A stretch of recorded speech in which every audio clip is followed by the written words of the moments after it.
네, 여러분 안녕하세요. 저는 젊은 인도 저자 권기철이라고 합니다. 제가 책에서 젊은 인도라는 표현을 쓰면서 쉽게 읽는 경제경영서적을 출간을 했습니다. 이 출간한 이유는 제가 몇 년 동안 인도에서 이제 마케팅 주재원으로 거주하면서 인도의 많은 가능성을 발견했습니다. 하지만 인도라는 나라는 우리가 가기에는 굉장히 먼 나라로 인식되고 있습니다.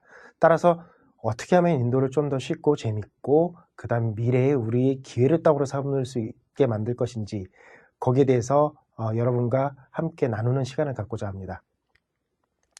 자, 여러분 인도에 대해서 여러분 첫인상은 어떻습니까? 저기 지금 배경화면에 나오는 저런 인상, 저게 인도의 인상 아닐까요? 그리고 우측에 보면 저렇게 인도라고 표현하는 많은 단어들이 있습니다. 자, 한글, 그 다음에 한자, 영어, 일본어. 여기까지는 우리가 쉽게 읽을 수 있고 여러분들이 아시는 단어죠. 요 밑에서부터가 바로 인도인들 스스로가 쓰는 인도 말입니다. 인도어는 현재 알려진 것만 해도 공식 언어가 17개 이상, 심지어는 30개 이상이라고 일컬어지고 있습니다. 자, 첫 번째는 힌디어, 두 번째는 많이 쓰는 따밀어, 그리고 말라얌 이렇게 등등등등 쓰이고 있습니다. 자, 전 세계 어느 나라가 자기 나라를 표현하는데 공식 언어가 17개, 20개 이 정도 되는 나라가 어디 있을까요? 바로 인도는 그런 언어들을 쓰는 참 우리에게 보면 멀고도 먼 나라이지만 인도 안에 들어가 보면 각각이 하나의 큰 사회로 구성된 나라입니다. 자, 그러면 인도를 한번 우리가 훑어보도록 하겠습니다. 면적으로 따지면 전 세계 7위예요. 인구의 70%가 35살 이하고 평균 연령이 26.7세입니다. 그리고 세계 20대 이하의 인구의 20%는 인도입니다. 다시 말해서 지금 현재 태어나는 5명의 전 세계 아이가 있다면 5명 중에 1명은 인도 사람인 거죠. GDP는 1인당 GNI는 1,700불로 굉장히 우리하고 차이가 있죠. 중국만 해도 8,000불, 9,000불 정도 되는 데 비해서 굉장히 큰 차이가 있습니다. 하지만 인도는 시장 자체가 굉장히 크고 가능성이 많기 때문에 1인당 GNI는 현재 큰 문제가 되고 있진 않은 상황입니다. 또한 특이한 거는 세계 4위의 군비 지출국입니다. 인도는 전쟁을 벌일 나라가 없다고 많은 분들이 생각을 하시지만 그렇지 않습니다. 인도의 가장 왼쪽 오른쪽, 인도는 사실 북쪽으로는 히말라야, 남쪽으로는 인도양, 아라비아해 이렇게 둘러싸여 있는 섬나라 같은 나라이지만 지정학적으로는 굉장히 중요한 나라입니다. 따라서 인도는 자기의 패권을 유지하기 위해서 많은 군사력을 지출하고 있습니다. 또한 G20 회원국이자 29개 주로 구성되어 있고 공식 언어로는 17개 이상으로 구성되어 있는 나라가 인도입니다. 자, 그러면 인도라는 나라를 조금 더 한번 자세하게 살펴보겠습니다.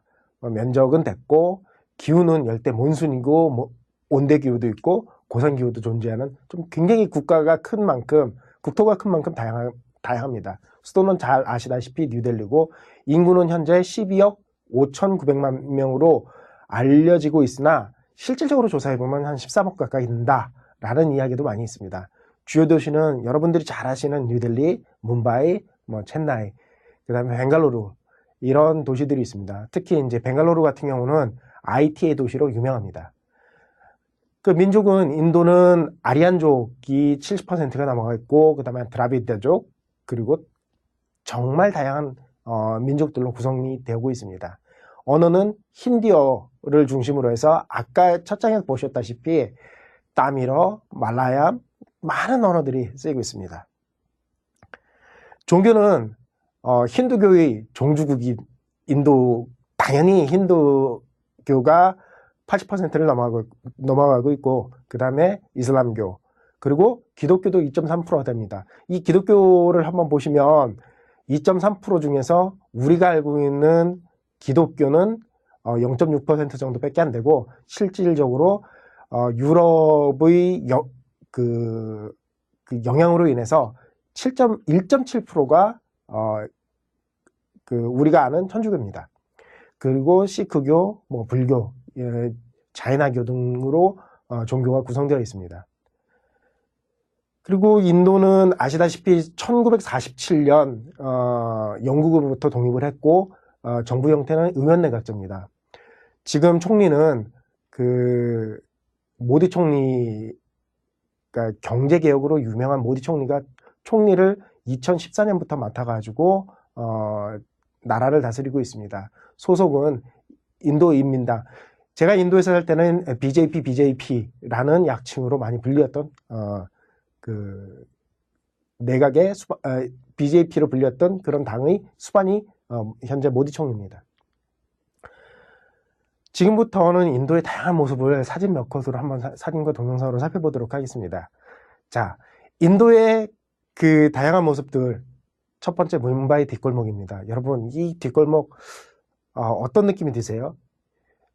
이 뒷골목은 우리나라의 70년대와 80년대 이 모습과 유사하다고 저희 뭐 아는 분들이 이 사진을 보고 많은 말씀을 하셨습니다. 그리고 여기는 어딜까요? 또 저는 인도에서 그 마케팅을 하면서 많은 그 광고 촬영도 해봤었고 또한 여러 지역을 많이 방문을 했었습니다. 이 장소는 IT로 유명한 벵갈루루입니다. 언뜻 보시기에는 뉴욕의 한 모습 아닌가요? 여러분들이 또 생각하시는 인도와는 어딘가 모르게 좀 다르다고 생각되시지 않나요? 다음 페이지입니다. 또 마찬가지로 벵갈루루에 있는 아이플렉스라는 건물입니다. 이 건물은 지금은 시티은행이 초기에는 아이플렉스라는 기업이 회사를 만들고 기업을 키워서 저런 모습으로 90년대에 건물을 지었습니다. 그리고 지금은 시티뱅크가 인수를 해서 이 데이터 센터로 활용하고 있습니다. 어때요? 인도가 여러분들이 생각하는 그런 모습과 조금 다르다 느끼시기 시작하시나요? 다음은 자, 이 사진을 보시면 여러분들이 많이 익숙하신 사진 아닐까 싶습니다. 첫 번째 사진 보시면 소들이 길거리에 누워있죠. 인도하면 딱 뭐든지 연상되는 이미지를 고르라고 하면 첫 번째 소, 두 번째 코끼리 뭐 이런 거를 많이 말씀을 하시는데 저도 이제 실제로 살다 보니까 뭐 길거리에 저렇게 많은 소들이 있는 거를 많이 봤습니다. 하지만 최근 들어서 길거리에서 이제 소들은 점점 줄어들고 있습니다. 인도가 소의 나라라고 하지만 그 소가 우대받고 소가 뭐 여러 사람에게 추앙받고 그다음 숭배의 대상이기도 한 이런 인도에서 전 세계 1위 소고기 수출국이라는 명예 아닌 명예, 그 다음에 세계 2위의 가족 수출국이라는 이런 데이터 어떻게 생각하세요?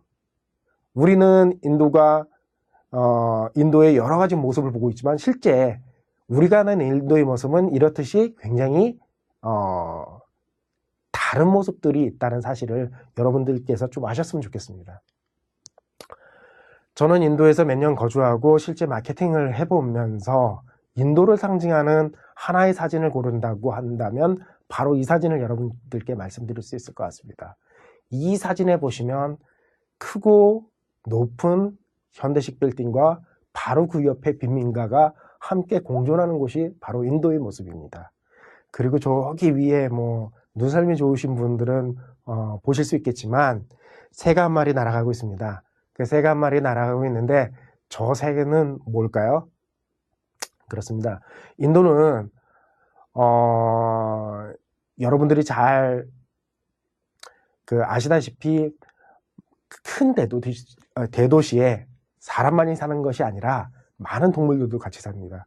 특히 뉴델리 같은 경우는 케냐의 나이로비에 의해서 전 세계 2위의 새들의 고향이라는 그런 별명이 붙은 나라입니다. 도시입니다. 제가 인도에 있을 때 2월 24일이 빅버드 데이였습니다. 빅버드 데이는 그만큼 새가 많기 때문에 새들을 탐조하고 새들을 보호하자라는 데서 나온 날이었죠. 그러면 여러분들 이런 자연과 뭐 동물이죠. 동물과 사람과 그리고 현대와 과거, 그 다음에 발전된 모습과 낙후된 모습이 모두 공존하는 이 인도에 대해서 좀 더 한번 더 들어가 보도록 하겠습니다. 지금 이 영상은 여러분들이 인도를 여태까지 알고 있던 그런 모습과는 굉장히 다른 영상이 되겠습니다. 이 영상을 보시면 이 직장 여성, 직장에서는 보스죠. 직장 여성과 그 다음에 그녀의 남편이자 부하인 남직원이 대화하는 모습입니다. 여기서 우리가 보셔야 될 게 인도의 모습이 이 영상 안에 많이 담겨져 있습니다. 인도는 실제로 직장 안에서 저렇게 전통 복식을 고수하고, 또한 지금은 카스트가 직장 안에서는 많이 파괴되어 있습니다. 다시 말해서 직장에서 카스트는 큰 의미가 없는, 여러분들이 카스트 제도 하는 것은 결혼 제도나 어떤 지역의 문제이지, 많은 사람들이 모여가지고 자기의 실력을 발휘하는 직장 생활에서는 더 이상 문제가 되고 있지는 않고 있습니다. 그리고 또 하나, 아직까지 여성들이 인도에서는 사회 진출이 다른 나라보다 많이 하고 있지는 않습니다. 하지만 인도에서는 다른 나라, 다른 여타 개발도상국들보다 고등교육을 받은 많은 여성들이 있습니다. 따라서 그 여성들이 사회적인 역할이 점점 확대가 되고, 또 하나 주의할 것이, 이런 여성들의 사회 진출이 많아짐에 따라서 우리가 많은 마케팅 기회와 많은 여러 가지 비즈니스 기회를 발견할 수 있게 됩니다. 자, 이제 영상을 그럼 시청을 하시면서, 하나 더 있습니다. 이 영상은 보시면 중간에 힌디어가 주로 사용됩니다. 하지만 여러분들 보시면 중간중간에 영어가 섞여 있습니다. 인도 실제 직장 생활에서도 마찬가지로, 저도 이제 인도 직원들하고 같이 일을 할 때 인도 직원들이 중간중간에 영어도 쓰고 힌디어도 썼습니다. 저도 그래서 알아듣는 힌디어가 꽤 됐었습니다. चॉइस नहीं है, तुम्हें ये करना ही पड़ेगा। लेकिन प्रिया इतने कम टाइम में ये सब कैसे होगा? Sorry guys, you'll have to manage it. Okay? You should start now.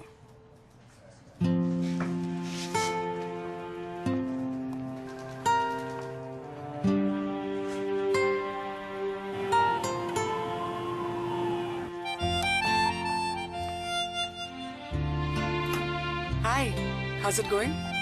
Okay कुछ हो तो कॉल करना। Okay bye bye. अच्छा रोहित, मैं घर पहुंच रही हूँ, तुम डिनर में क्या खाओगे? ओके।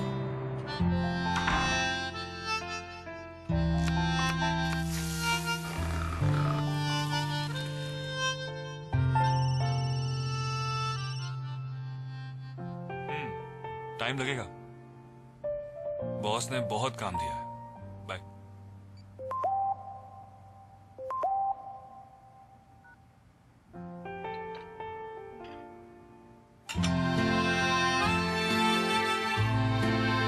काम ना, बॉस को बोलो कि वाइफ बुला रही है। तुम भी बोलो ना बॉस को।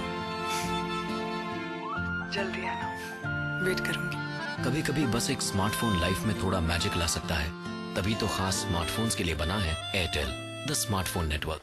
자, 어떻게 영상은 잘 보셨습니까? 그러면 요즘 최근 저도 많이 느끼는 거지만, 중국, 넥스트 차이나를 준비하자라는 말들이 많이 등장하고 있습니다. 뭐 이거는 비단 중국에서 현재 뭐 여러 가지 중국과 한국 사이에 여러 가지 정치적인 문제도 있지만, 실질적으로 데이터에서 발견할 수 있습니다. 현재 인도의 경제 성장률은 7%를 상회하고 있습니다. 지난 2015년, 16년을 지난 14년부터 중국의 경제 성장률보다는 인도의 경제 성장률이 훨씬 더 높아졌습니다. 또한 향후에 인도의 경제 성장률은 여러 가지 모디 정부의 혁신적인 입법으로 인해서 앞으로 1 내지 2% 이상 충분히 더 높이 성장하리라고 세계의 많은 경제기관들이 예측을 하고 있습니다. 이를 뒷받침하는 걸 하나 또 보도록 하겠습니다. 인도와 중국의 인구추입니다. 우리나라도 인구가 줄기 시작하면서부터 경제가 굉장히 가라앉기 시작했습니다. 저도 느꼈지만 인구가 많이 늘어나는 나라, 인구가 점점 증가하는 나라는 그만큼 기회가 많습니다. 하지만 인구가 줄어드는 나라는 여러 가지 경제의 활력도 떨어지고 노동인구가 줄어듦으로써 벌어지는 많은 일들이 일어나게 됩니다. 지금 인구의 추이를 보면 중국과 인도의 인구 추이를 보면 2022년에는 중국의 인구를 인도가 따라잡게 됩니다. 그 이후 격차를 더 벌이게 됩니다. 왜 이런 일이 일어날까요? 자, 인도의 인구 증가율은 2.48명입니다. 한국은 지금 2.23명이죠. 중국은 1.5명입니다. 여기서도 알다시피 인도는 지금 저도 일할 때 저희 직원들이 보통 이제 한 가정에, 물론 결혼도 굉장히 일찍 합니다, 인도는. 보통 22살, 3살부터 결혼하기 시작해가지고, 우리로 따지면 30살, 우리는 결혼정년기라고 하는 30살 이상이 가면 완전히 노총각 취급이나 노천 취급을 받습니다. 인도는 보통 이제 가정에서 2명 내지 3명의 자녀가 있는 것은 기본이고, 도시 같은 경우는 보통 이제 2, 3명, 그리고 시골 같은 경우로 내려가면 3명 정도가 3명의 자녀를 가지고 있는 것이 보통 제가 느꼈었던 인도입니다. 하지만 이제 중국과 우리나라는 점점 이제 그 인구 증가율이 줄게 되면서 경제의 활력도 그 역시 떨어지게 됩니다. 또 하나는, 그렇지만 이제 인구가 이렇게 많아짐으로써 벌어지는 문제가 굉장히 많습니다. 대표적인 문제가 일자리 문제입니다. 지금 인도는 국내 GDP에서 농업 비중이 이렇게 가장 높은 비중을 차지하는 것은 서비스업입니다. 서비스업이 약 60%, 그리고 제조업 비중인 14%, 나머지는 1차 산업인 농촌 경제로 지탱되는 그런 사회가 인도입니다. 중국은, 이에 비해서 중국은 30%, GDP에서 제조업이 차지하는 비율이 30%, 한국이 30%입니다. 인도네시아가 24% 정도 되고요. 인도는 이런 빠른 인구 증가율로 인해서, 많은 인구 증가율로 인해 가지고 지금 사회적인 문제도 크게 되고 있습니다. 인도의 모든 정책은 일자리에 맞춰져 있다고 해도 과언이 아닐 정도입니다. 하지만 인도는 자급자족할 수 있는 이런 식량의 자급자족이 되기 때문에 현재까지 인구를 부양하는데 큰 문제는 되고 있지 않습니다. 하지만 실업 문제는 계속해서 부각이 됩니다. 정부에서는 이런 문제를 해결하기 위해서 인도는 현재 약 13%인 제조업 비중을 인도네시아와 중국 사이의 비중이 약 26% 정도 끌어올리려고 합니다. 이로 인해서 실업 문제도 해결하고 동시에 경제 발전도 이루려고 하는 보안이 깔려 있습니다. 그러면 인도 입장에서는 지금 이렇게 경쟁하고 있고, 지금 현재는 제가 아까 잠깐 말씀드렸지만, 우리가 중국에 기울이던 노력이 왜 인도로 점점 향하게 되는 그 이유 중에 하나가 이제 정치적인 거를 말씀드렸는데, 인도에서 보면 지금 저도 이제 예전에 중국 마케팅도 중국 지역을 대상으로 해서 마케팅 활동도 해봤지만, 중국은 제 지인들도 많은 비즈니스를 하면서 가장 어려움을 표하시는 것들이 뭐냐면, 중국 정부의 일관성 없는 정책, 즉 법이 아니라 정치인의 정치에 의해서 경제가 움직이는 그런 불확실성이 굉장히 크다고 합니다. 따라서 우리가 어떻게 보면 단기적으로는 중국의 이 발전에 기대서 성장할 수 있었지만, 장기적으로 보면 중국은 우리에게 어떤 나라일까요? 반면교사로 삼을 것이 일본입니다. 일본은 센카쿠 열도 문제가 일어난 이후에 그 문제 때문에 지금과 같은 우리가 겪고 있는 무역 보복을 진작부터 당했습니다. 필리핀도 마찬가지였었고 대만도 마찬가지입니다. 일본이 그때 움직인 것은 굉장히 스마트하게 움직였습니다. 바로 대안을 찾았던 거죠. 그 대안이 인도였습니다. 따라서 현재 인도에 들어가 있는 기업 수를 살펴보면 한국은 500개가 채 되지 않습니다. 하지만 일본은 1800개 정도 되고 있습니다. 그 다음에 또 하나, 일본은 연간 수십조 원을 인도에 투자하고 있습니다. 올해 2018년부터는 델리와 그 뭄바이를 잇는 철도 라인 현대화 계획도 일본이 투자해가지고 시작을 하고 있고, 뭄바이와 구자라트, 그러니까 구자라트는 모디의 고향입니다. 구자라트를 잇는 고속전철이 작년에 사인을 해서 올부터 설계에 들어간다고 합니다.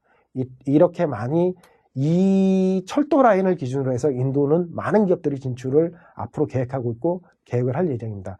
그러면 현대 인도 정부의 그런 대외 정책 기조는 어떻게 과거 정부하고는 좀 다른지 거기에 대해서 제가 잠깐 살펴보도록 하겠습니다. 과거 정부는 만모한 싱 정부인데 2012년부터 2014년까지 정책을 한번 살펴보도록 하겠습니다.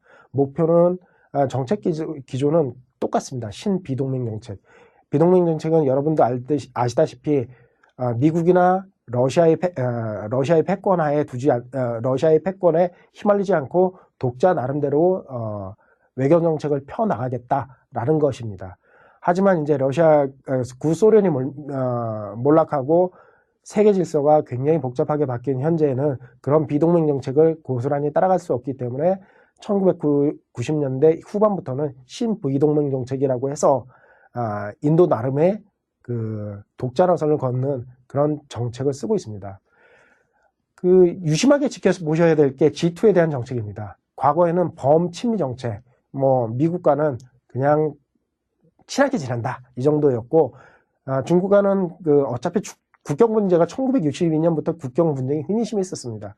그래서 대중국과는 좀 온건책으로 갔다고 하면, 모디 정부는 BJP라는 그런 정당이 굉장히 민족 정당입니다. 따라서 자기의 이익을 위해서는 적극적인 친미, 그 다음에 대중은 강경책을 쓰고 있습니다. 이 기조에 맞춰가지고 일본도 인도하고 경제 정치적인 협력을 강화하고 있습니다. 동아시아 정책도 이제는 룩 이스트라고 해가지고 과거에는 그냥 동방을 보자, 동도서기가 다시 말해서 동양의 그런 정신력은 우리가 받아들이되 우리가 실질적으로 여러 가지 물질적인 것은 서양 것을 활용을 하자였지만, 이제는 일본, 그 다음에 동남아 이런 쪽과 협력을 강화해가지고 우리가 중국을 이렇게 막아내는 중국과 좀 차별화되는 정책을 쓰자. 이거는 안보적인 측면도 굉장히 강합니다. 여기 밑에 보시면 동아시아 정책 중에 프로젝트 모쌈이라고 있습니다. 모쌈이 무슨 말이냐면 바람이라는 뜻입니다. 계절풍. 무슨 말이냐면 인도가 과거에 이 계절풍을 이용해 가지고 중국과도 교육을 했고, 그 다음에 중동, 아프리카까지도 교육을 했습니다. 따라서 이런 계절풍 프로젝트, 모쌈 프로젝트로 중국을 견제하고 중국과 대립각을 보이고 있는 나라들과 연합을 해가지고 경제적인 이익도 도모하고 또한 안보적인 이익도 좀 확실히 하자라고 하는 정책이 프로젝트 모쌈입니다. 지금 현재 그러면 인도는 어떤 모습일까요? 인도의 기업은 해외 기업들은 인도에서 지금 어떤 모습으로 진출해서 어떻게 자기들의 비즈니스를 하고 있을까요? 일단 먼저 간단히 외국인 직접 투자 규모를 한번 살펴보도록 하겠습니다. 지금 각 국가별로 이렇게 외국인 직접 투자 규모를 보시면 2015년에 벌써 인도가 중국 안에서의 외국인 투자 규모를 훨씬 넘어섰습니다. 이건 뭘 상징할까요? 전 세계는 벌써 투자의 눈을 점점 중국에서 이제는 인도로 돌리고 있다라고 제가 설명을 드릴 수가 있겠습니다. 실질적으로 제가 인도에 거주했을 때 제가 작년까지 인도에 있었는데 신문상에 보면 어느 기업이 얼마 투자했다, 어느 기업이 얼마 투자할 예정이다, 어느 나라에서 투자 사례를 다녀와서 어떻게 투자를 할 예정이다, 이런 뉴스가 하루가 멀다 하고 나왔습니다. 구체적으로 보시면 2016년에 발표된 겁니다. 소프트뱅크는 향후에 5년간 인도에 100억 불을 투자를 하겠다. 알리바바는 10억 불을 투자를 하겠다. 미국은 오바마 대통령이 인도를 2015년에 방문을 했었습니다. 오바마 방문 이후에 미국에서 발표한 내용이 미국은 2년간, 1년이 아니라 2년간 230억 불을 투자를 할 것이다. 지금 현재 지금 현재 살펴보면 이 투자 규모는 더 이들이 발표한 것보다 더 늘어나고 있습니다.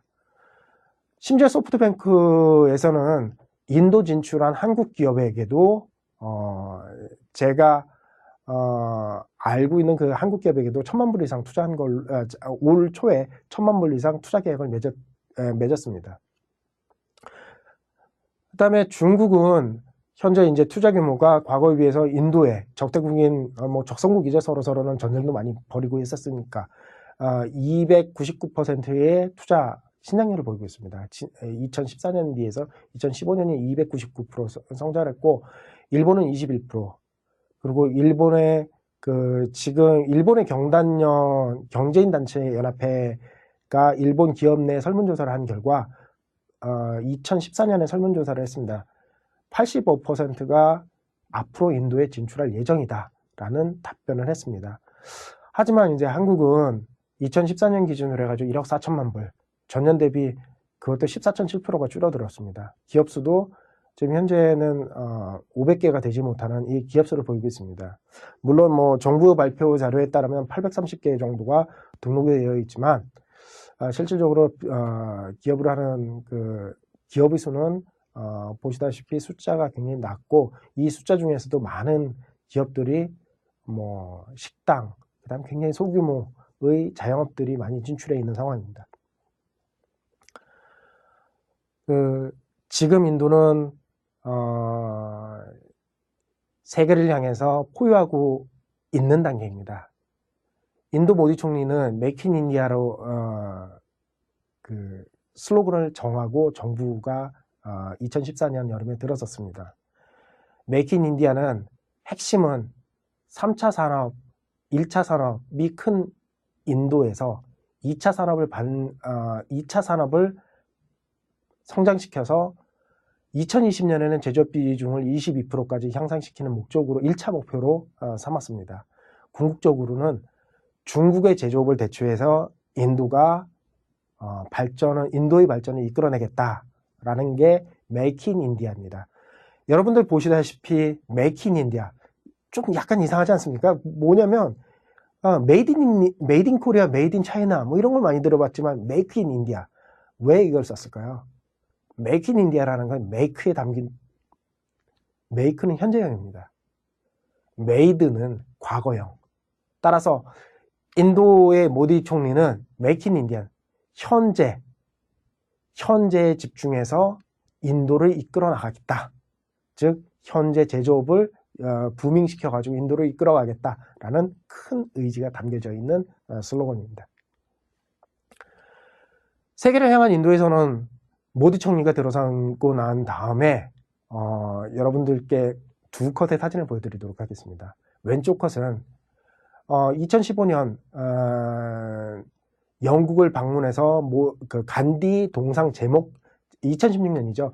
제막식이 거행된 그 장소에서 기념 촬영을 한 겁니다. 간디는 영국 입장에서는 테러리스트였습니다. 하지만 브렉시트 이후에 영국에서는 인도가 브렉시트를 하고 난 다음에 자기들이 스스로 경제를 활성화시키기는 굉장히 어렵다는 걸 알기 때문에 과거의 영연방의 가장 큰 국가인 인도에 굉장히 큰 구애를 하고 있습니다.